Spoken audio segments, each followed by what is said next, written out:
Power.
The International University of Management, a Namibian university dedicated to its people's future, a hub of abundant opportunities. We are IUM for life. We are IUM.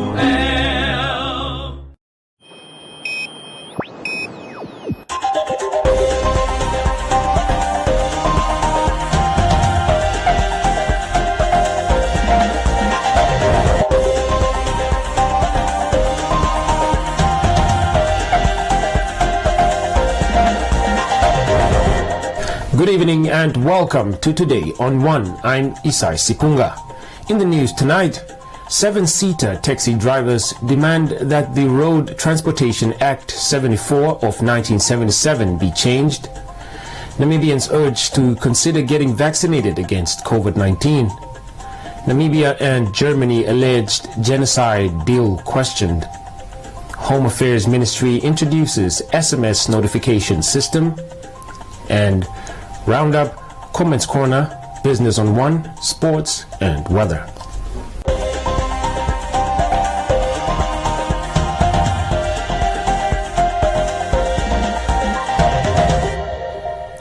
Now for the news in detail. A horde of 7-seater taxi drivers held a peaceful demonstration in the capital today. They demanded that the Works Ministry amend the Road Transportation Act 74 of 1977 to suit them. The group marched from the B1 City shopping complex in Katutura to the Ospenplatz Circle in the central business district. Upon arrival, the group met with officials from the Works Ministry and handed over their petition containing demands that need to be responded to within 14 working days. We want that act to be amended and it must include 7-seaters. Whatever way how you're going to deal it, you must include 7-seaters. Because we already stated in a statement that in local that you knows that it's already fully occupied. We discuss as 100 as they are. Where are we going? If the house is fully booked, imagine your house is fully booked. You are saying someone must get in. Where will you go sit in that house? That's why we are asking this to be amended very soon. We demand that the act includes 7-seaters in transportation industry for a long distance in a radius of 400 kilometers as a local transportation permit as fully occupied, isn't it?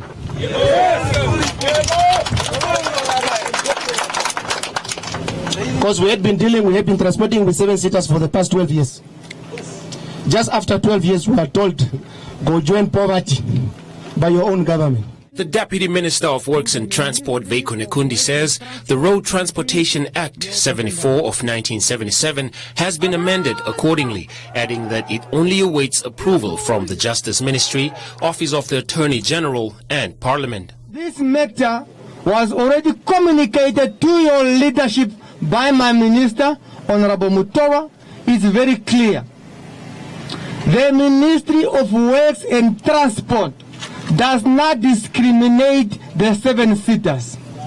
I assure you, in that we issue licenses in terms of Section 7, subsection C, and Section 16, subsection 1 of the Transportation Act.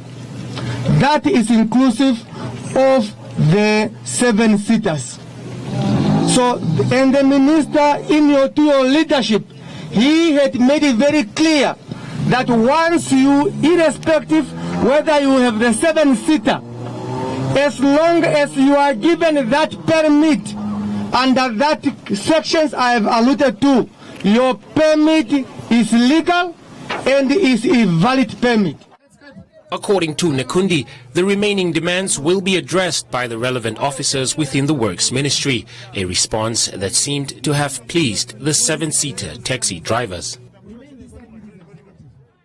Namibian institutions and the Ministry of Health and Social Services are hard at work in making sure that Namibians reach herd immunity to fight the coronavirus pandemic by vaccinating the masses, as the whole world is having an increase of people being infected with COVID-19. Hendrina Cagnola reports. Community Voices proudly brought to you by Namdeb Diamond Corporation. Good today, better tomorrow. Why is that disease coming? We don't even know where the disease coming from. Now they are making the difference from the China disease injections and from the Indian injection. Which one is the real one? We don't want. We need it, but we don't trust the medicine which is coming from the Indian, which is coming from the China. Because we love Namibia. And we are the Namibians, and we don't want anyone to lose us and miss us. So I love Namibia. One is from China, one is from the India. What difference is there? Is everything original? We don't know is it the original one, which one is original. Do you understand? If you take now the China one, is it the original? Is the Indian is the original one? Is that thing we are talking about now? Jesus is the original one. If you stay with a prayer, then you will be blessed. Which one is the original? We don't know. We're afraid. Didn't get any vaccines. Yeah, and I don't really know much about it because I didn't do any research or something related. So I don't know much more about the vaccine. Because the reason is, actually I'm not sick. If I'm sick, I can go for a vaccine, but since I'm healthy, I can't go for a vaccine because I'm already healthy. Why should I get a vaccine if I'm not sick?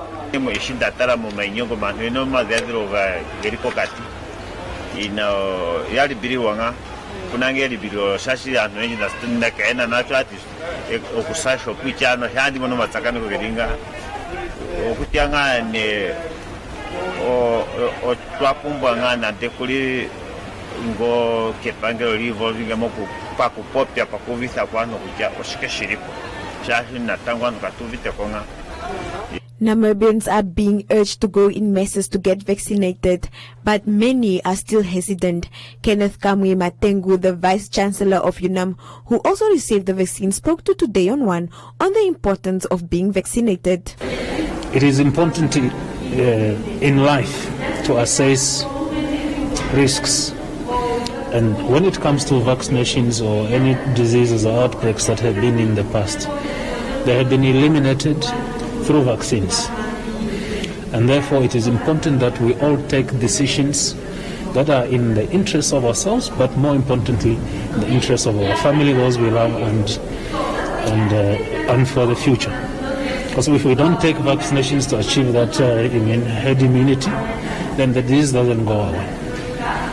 This is true for things like polio, yellow fever, and all others. It has been vaccinations that have been able to help the world to eliminate these diseases. So as an institution of higher learning, we are not just advancing education and research and the applications of that.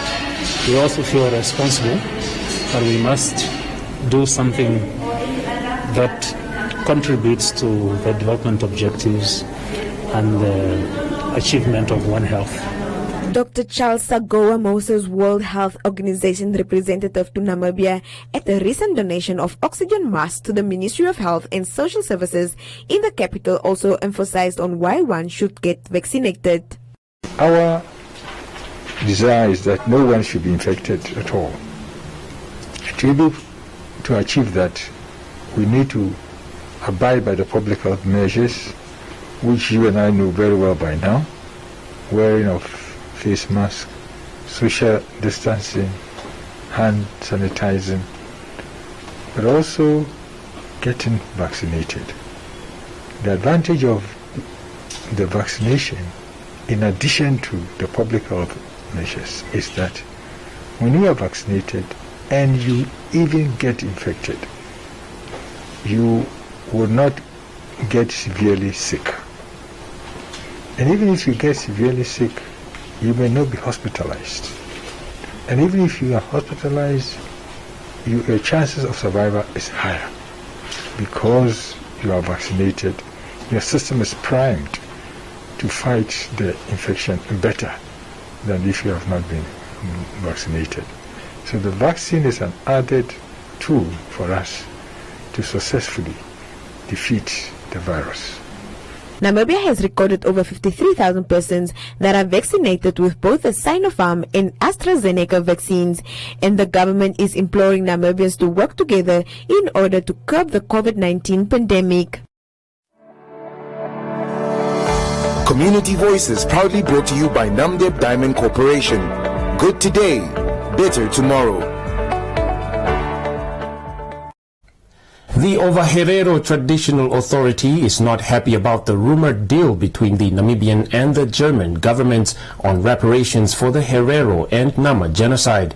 The Ovaherero Traditional Authority wants to be part of the negotiations as a direct representative of the victims of the genocide.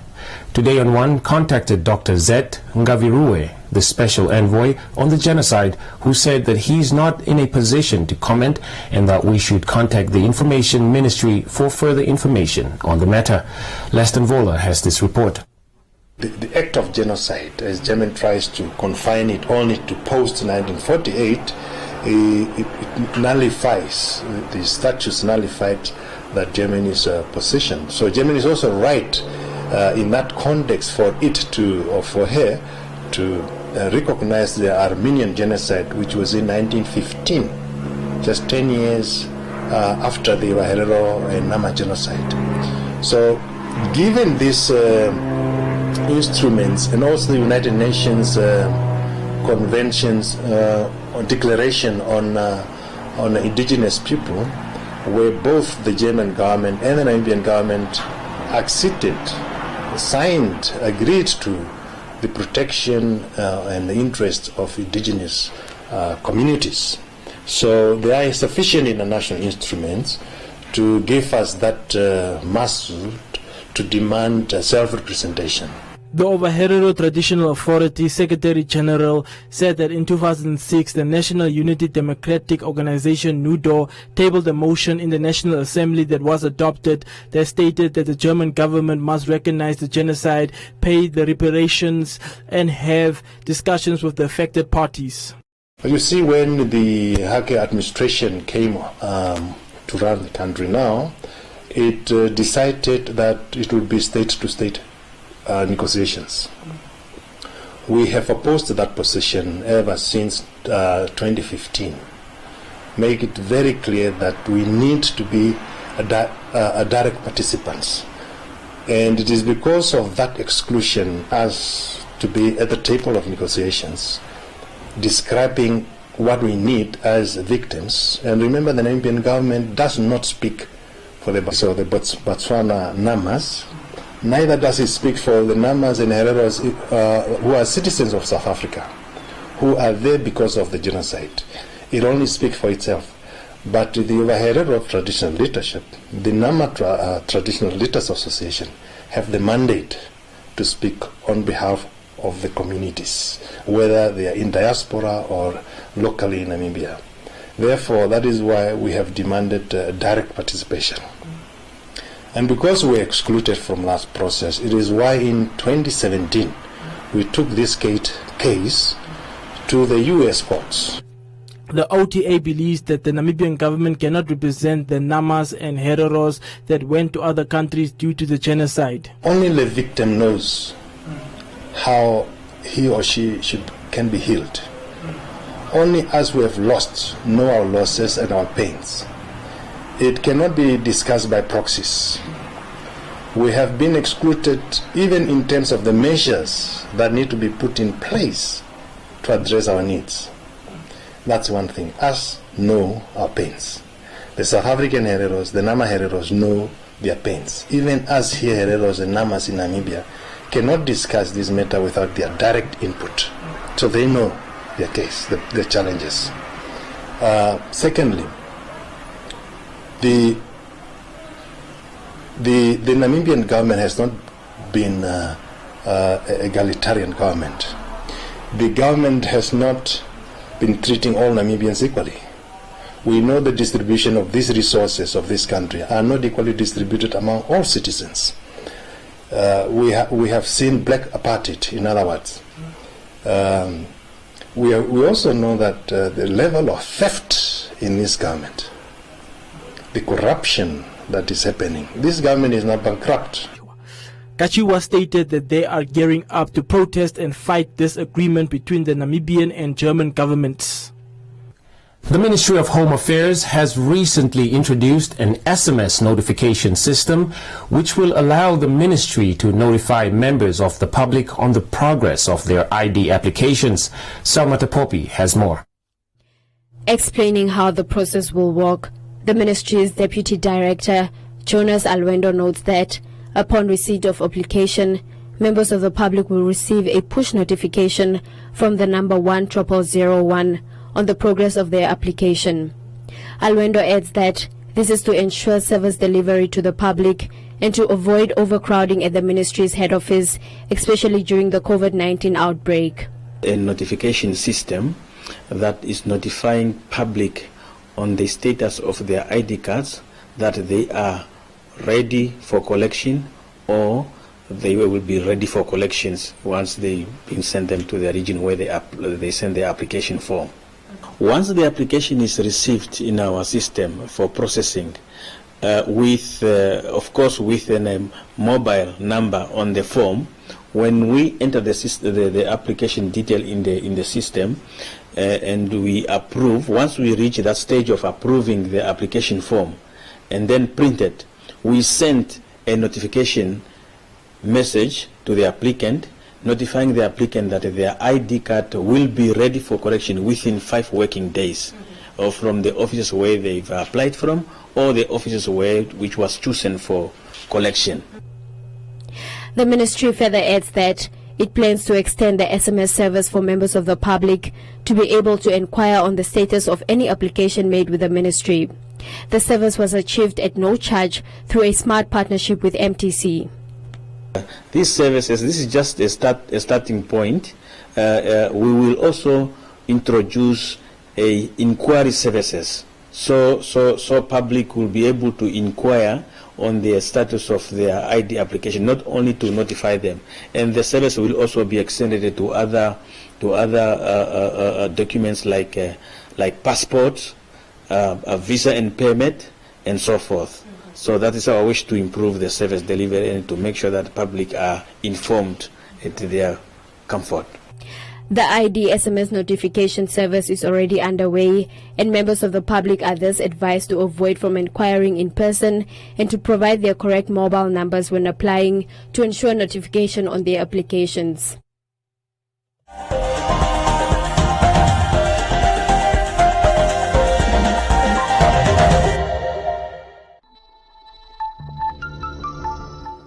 My brother, if she say no, she means no.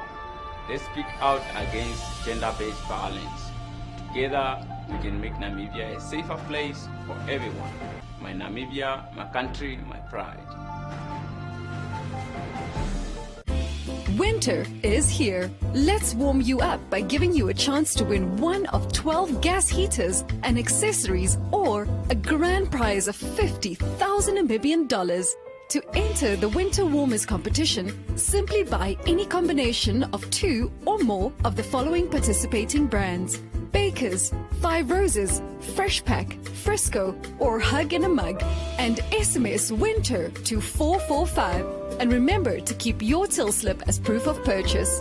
Promotions run from the 1st of May to the 31st of July. For more information and entry details, visit 99fm.com.na. T's and C's apply.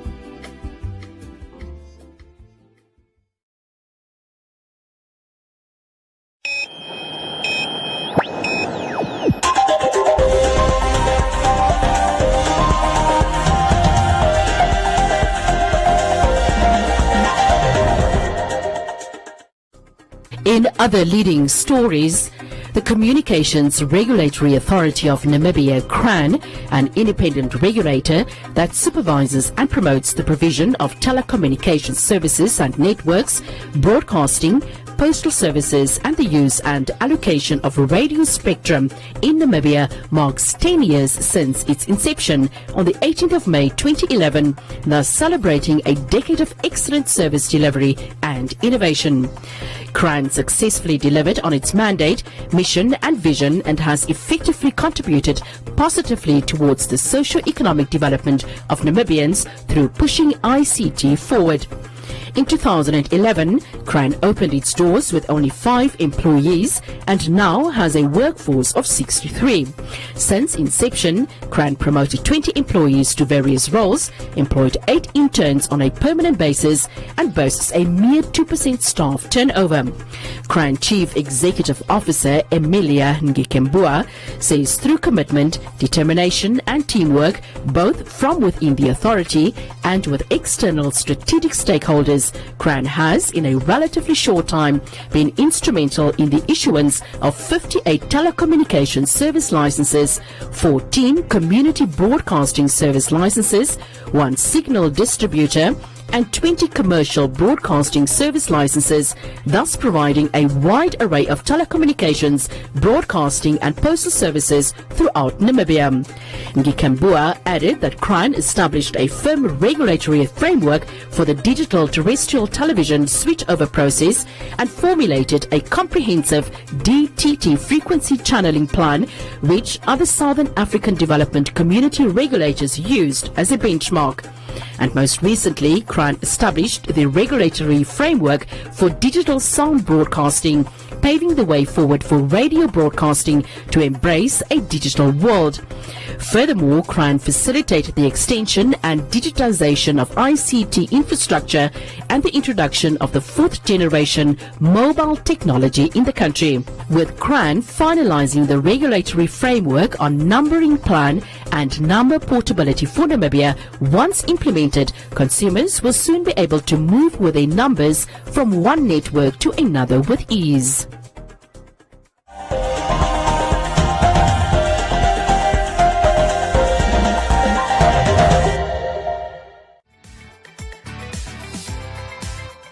Are you a CMS member?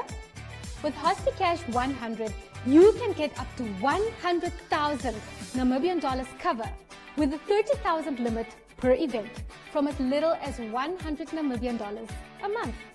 We understand that being in hospital can be stressful. That is why with HospiCash 100, you can cover your non-medical expenses by receiving cash payouts when you are in hospital, so you can recover stress-free. Interested? SMS your name and HospiCash to 555 and we will call you back.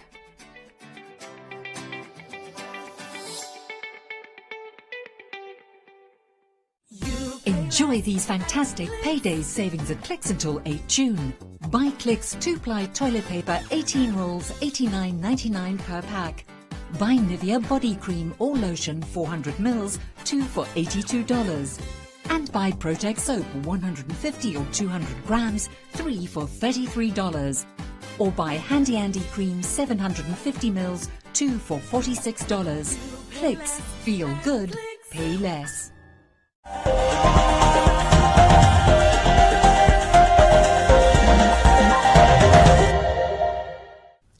Joseph Shifeni is standing by for today's Business on One and economic indicators.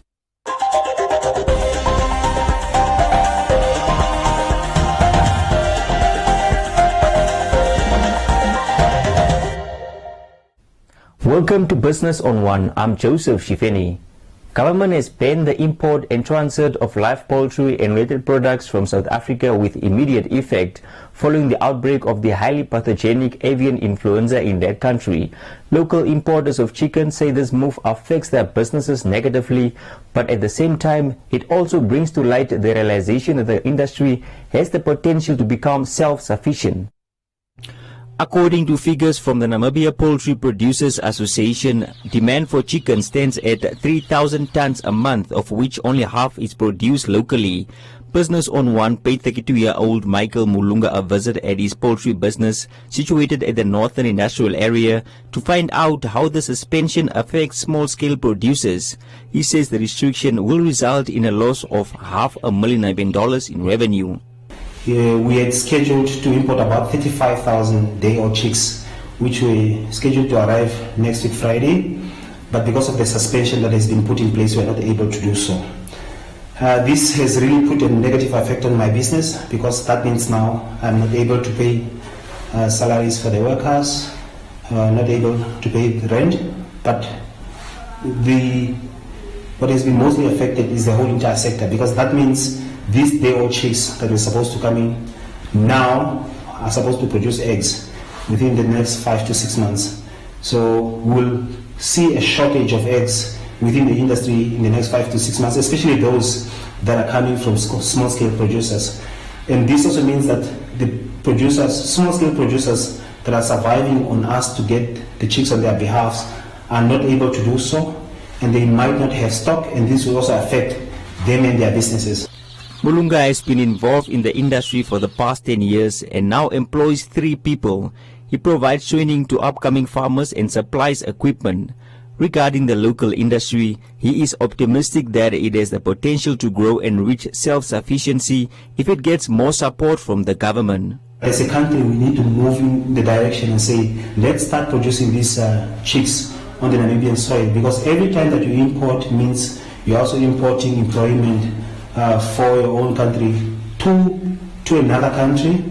And it's not to say that we don't have the capacity or the knowledge to be able to breed the chicks on the Namibian soil, and so it is just a matter of saying we are not getting the much needed support, especially from our government, in terms of land, where young entrepreneurs such as me are able to access this piece of land to say that I'm going to put up my breeding facility. And another thing is also that chicken production or poultry production is a very, very capital intensive industry where it requires huge investments in the industry, and young people, especially those, for example, who are graduating in the agricultural field, are not able to go into the industry because they do not have the required capital. And if you go to commercial banks, for example, they have got many, many cumbersome processes, and one of the biggest things they require is collateral, and many young people do not have any property to put up as collateral, hence they are not able to access those loans. The Ministry of Agriculture said that the suspension of poultry from South Africa will remain in place until further notice. However, the importation of such products from other countries through South Africa is allowed. In an interview with the South African weekly online publisher last month, the Namibia Poultry Producers Association revealed that there is great scope for more chicken producers in the country. Challenges faced by the industry are such as cheap chicken imports and high cost of imported inputs.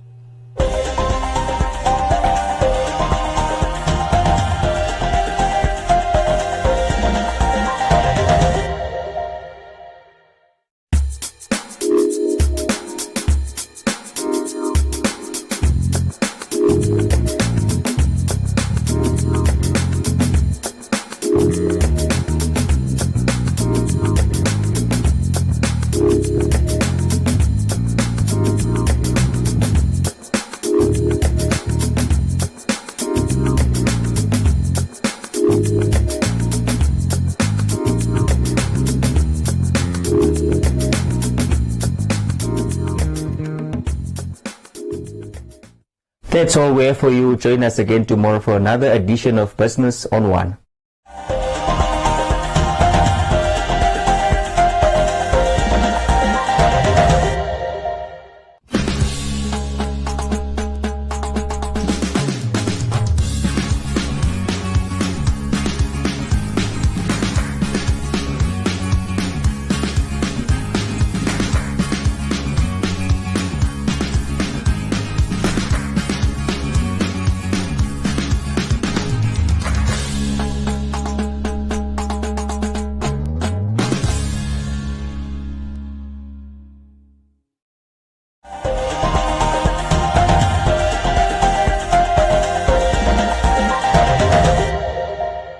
Now a look at Comments Corner, your daily dose of comments from the hottest social media pages.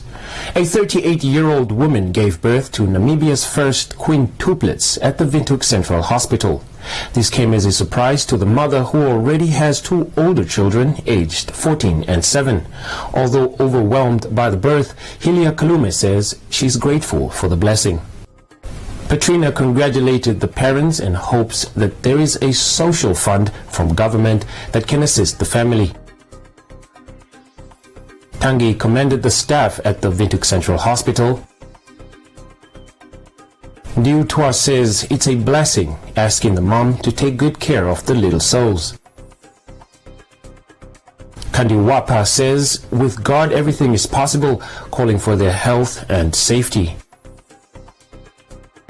Esther congratulated the family, nurses and doctors involved, calling it a miracle.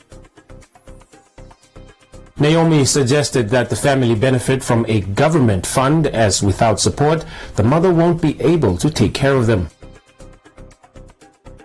While Toini says the Ministry of Gender must pay for nannies to look after the children, while also assisting the mother with formula milk until they reach the age of 2. And that's all from Comments Corner. Be sure to post your comments on our social media pages for broadcast every day, only on Today on 1.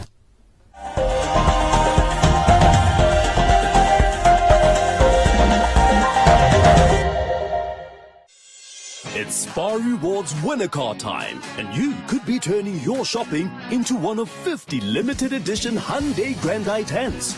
Plus, get incredible deals like Colgate toothpaste for just $13.99 and Spar cornflakes for only $17.99. Remember, every participating product you buy gets you another entry to win when you swipe your Spar Rewards card. Spar Rewards winner car, now on.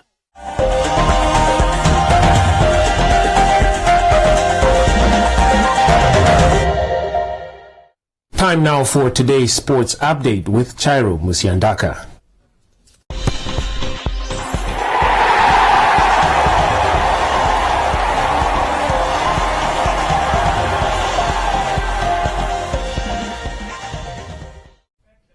Welcome to Sports on 1. I'm Chairo Musiandaka. With news that the 3x3 wheelchair basketball event will be part of the Commonwealth Games, which is set to take place in Birmingham from the 28th of July and to the 8th of August 2022. The Namibia Wheelchair Basketball Federation will be holding its first ever 3x3 wheelchair basketball camp to develop the sports going into the Games. Castro Lumbu has more on this story. According to Michael Hamukwaya, the Secretary General at the Namibia Paralympic Committee, the camp is an opportunity for the NWBF to develop and start selecting a team for the qualifiers to be held in Durban, South Africa. 3-on-3 is one of the new sports that is upcoming, and it's a Commonwealth event. It is the 2022 Birmingham Commonwealth Game in England. So Namibia will be part of it. And this is just a part of the preparation of the team. So for us, it's about time now we start preparing a team that will go for the qualifier, which will be happening in Durban. That is somewhere in August. And we're supposed to have a men and a female team, but this time around we are only going to have a men team.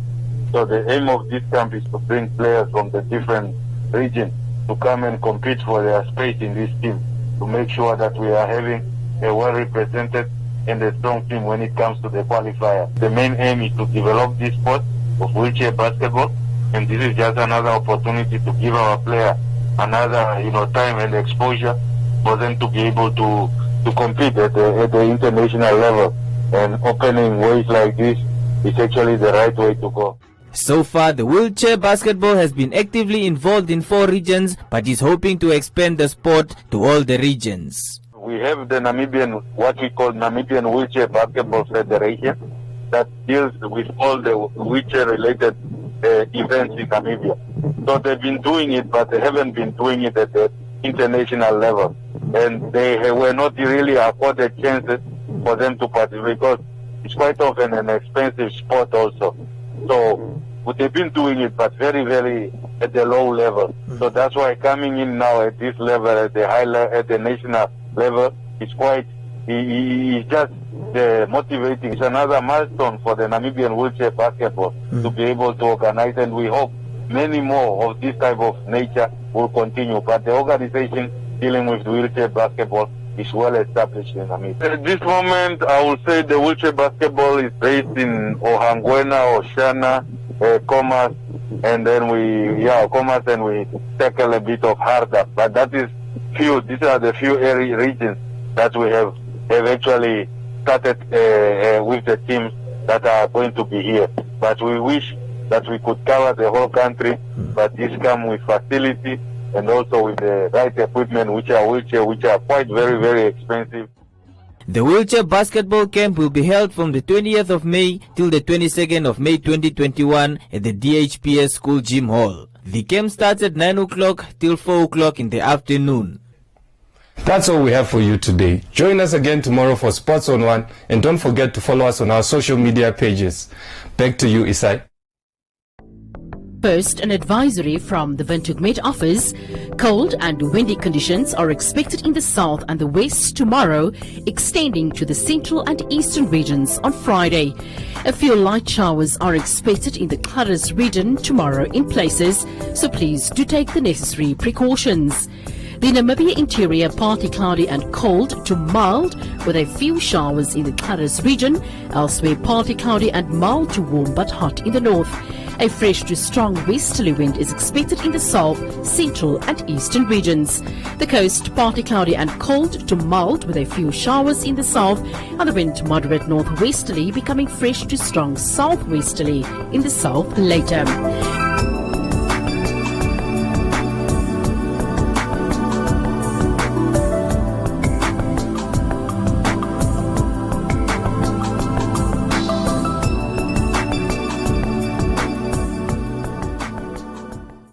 That is all from us this evening. Tune in again tomorrow at 7 p.m. Don't forget to follow us on our social media pages. From me, Isai Sipunga, and the rest of the Today on One team, it's good night.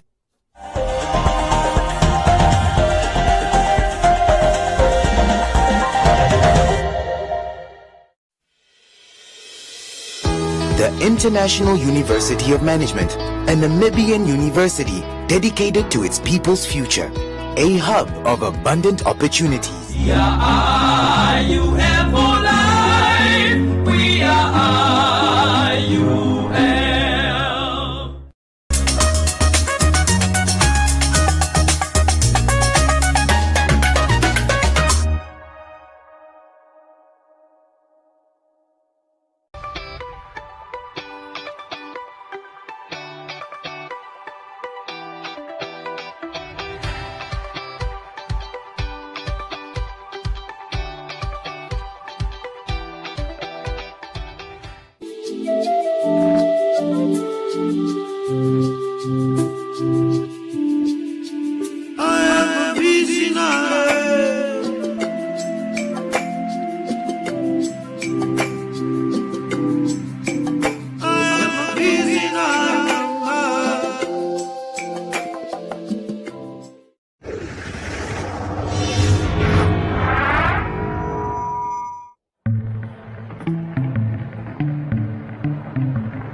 I like rhinos.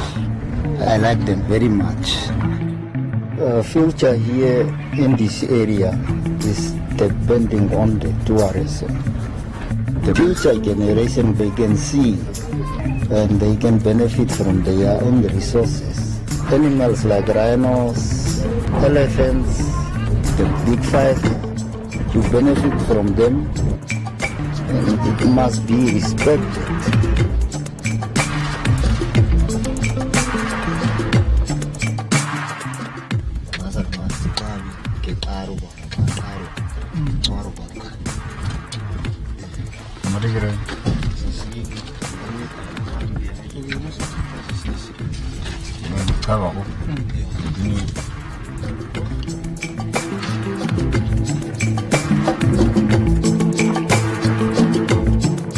You are not feeding the rhinos, you are not giving them order, so it's a free business.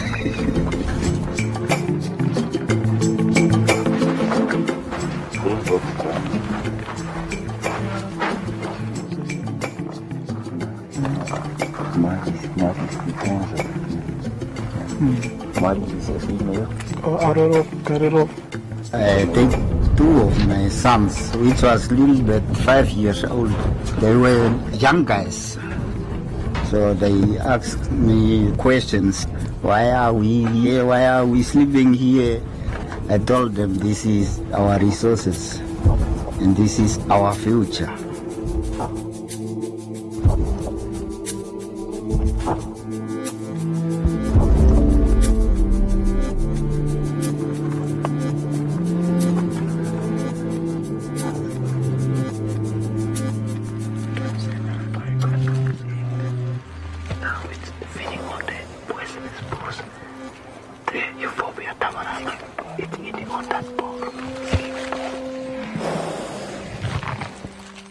My first memory of going with my dad is that I learned new things. As I grow up as a man, I see an opportunity in it. So I decided to look for a job pertaining tourism. So that's when I was employed at Palamba. So I decided to go for tour guide studies because I grew up with the tourism industry, the wildlife, the rhinos and everything, to bring that experience to the tourists. You can see the hyena. The biggest changes, I was employed, getting paid, and also I can now support my family.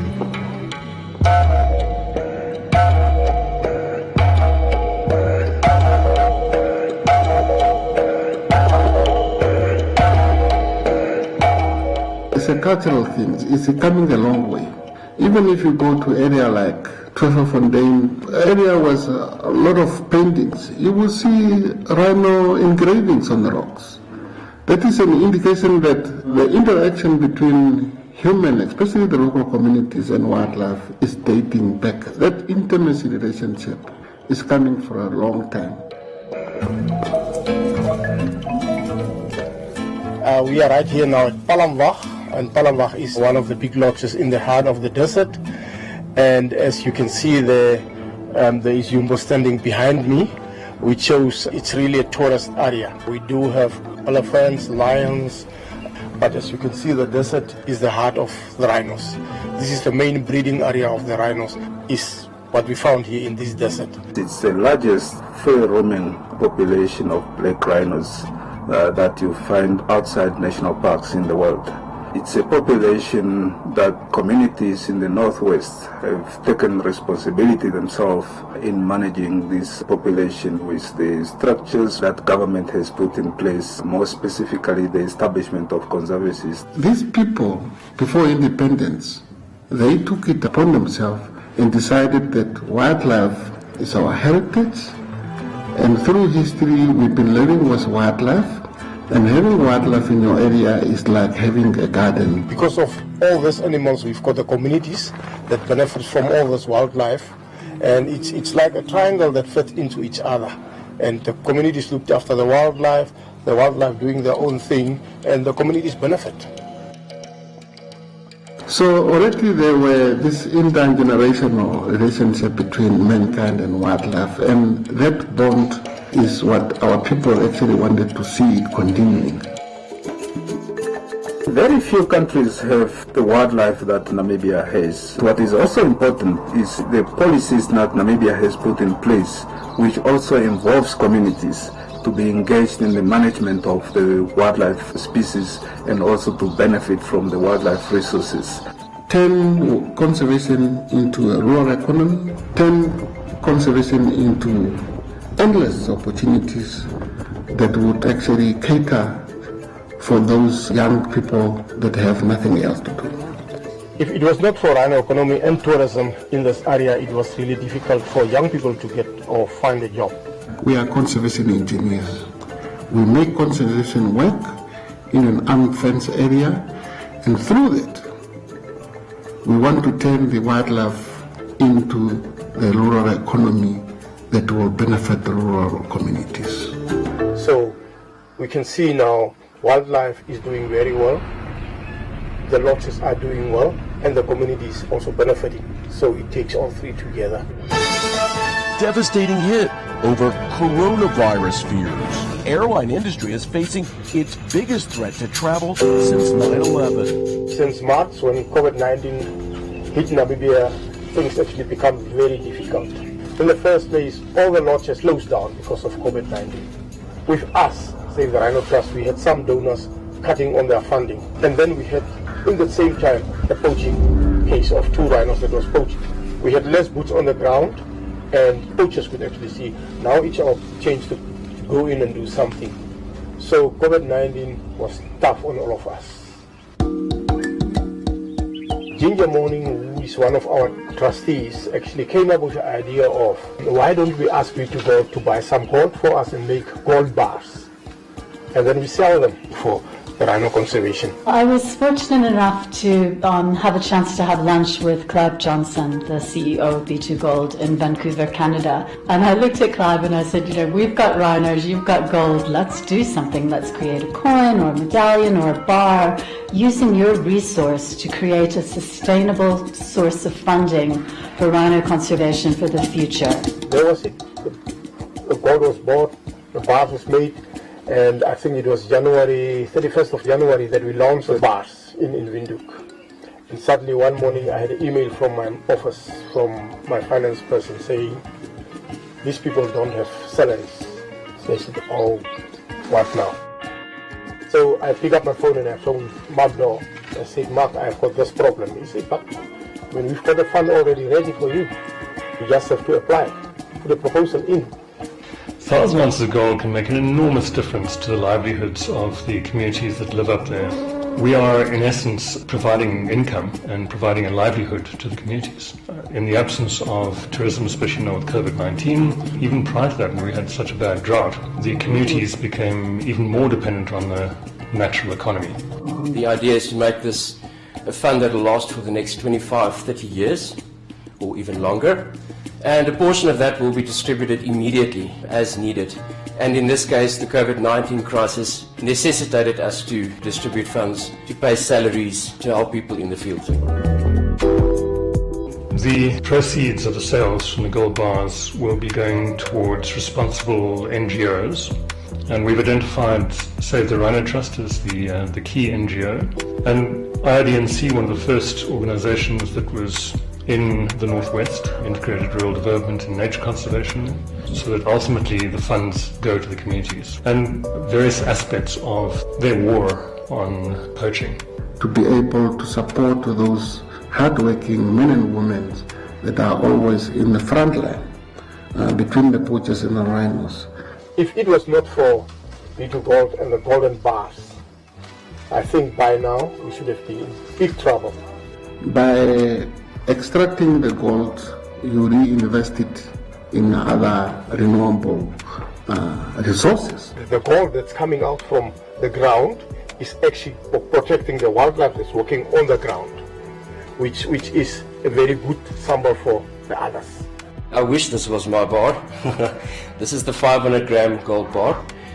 So you'll see on this side you've got the Etindeka Mountains and you've got the mother rhino with her calf. And then on the reverse side, we've got the serial number, you've got the Rand refinery stamp, which is very important. Anywhere in the world, people will recognize the stamp and they will know that this bar contains 99.99% gold. It is gorgeous. We wanted to make a biggest contribution.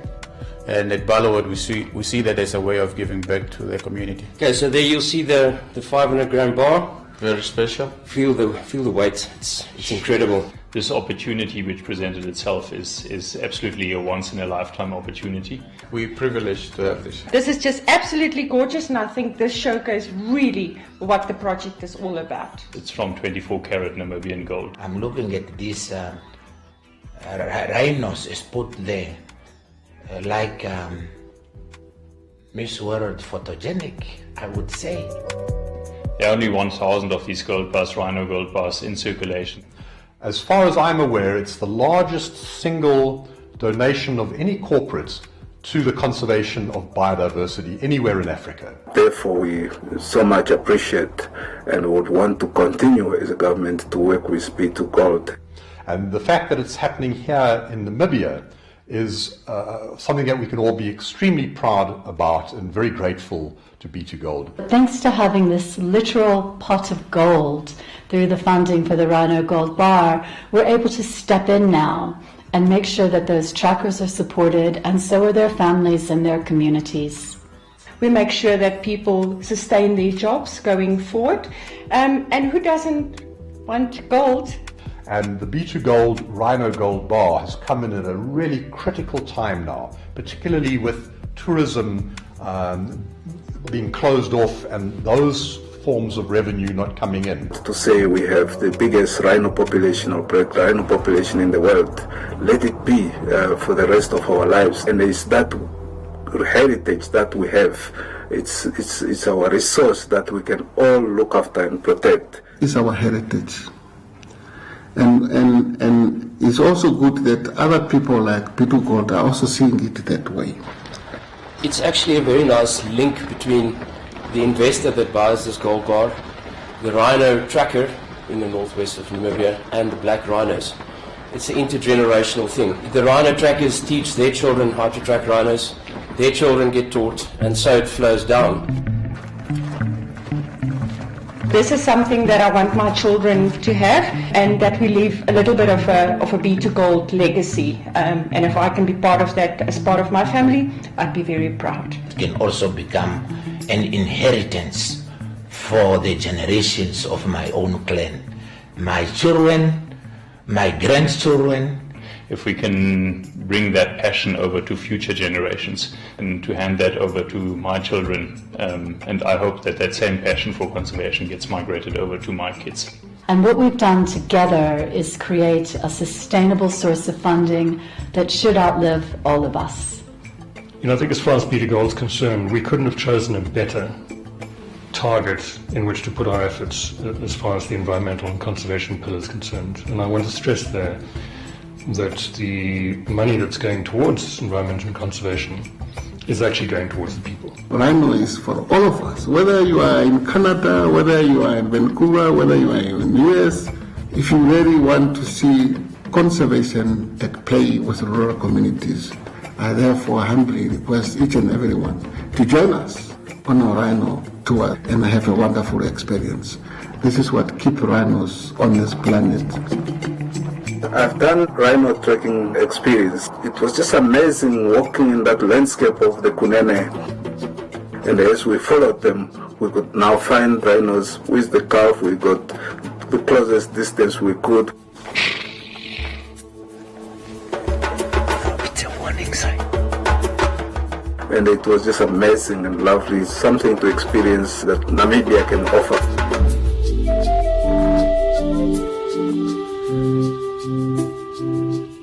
It's something that you have to do in your life.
Win free airtime with #LearnOn1. Share your comments on the lessons. WhatsApp your feedback, name and town to 081 200 6659.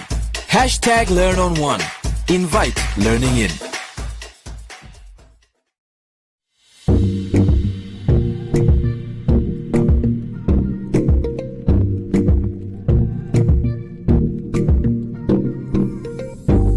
Beautiful souls, this is Nikita Winkler and I am here to share easy tools for stretching that you can do just about anywhere. This is a demonstration. So what's most important is that you take the time in each position that your body needs to release its tension. In this session, we will stretch the hips. What you'll need are yoga blocks or books, thick books, or pillows, especially if you have tight hips. You can do this on a mat, on the floor, on a blanket, or even in your bed. Let's get started. So we're going to start on the floor with the soles of our feet together. I'm going to grab around the feet. This is a butterfly position. So in order to warm up the hips, I'm just going to flap the butterfly wings. And again, take your time. I'm going to lean forward. And here, again, if the hips are too tight, you can place your blocks, books, or pillows underneath. You might even feel a stretch in the back here. From this position, I'm going to take one arm right behind me, not too far from my body. The other arm, inhale, exhale, press the hip open. And come back to center. Change. One arm right behind me to lengthen the spine, the other hand on the knee. Inhale, exhale, press the hip open. And back to center. Now we're going to lie down on the floor. And first, before I get started, I have to make sure that my body, my spine is in alignment. I'm going to just open up the neck area. And you can spend as much time as you need here, allowing the force of gravity to weigh on the legs to open up the hips. You can place your blocks, books, or pillows underneath the knees. And gradually, you can take the feet even further down and spend enough time in each position. From here, we're going to go into an internal hip rotation. I'm going to spread my feet to the side, lean the knees inwards.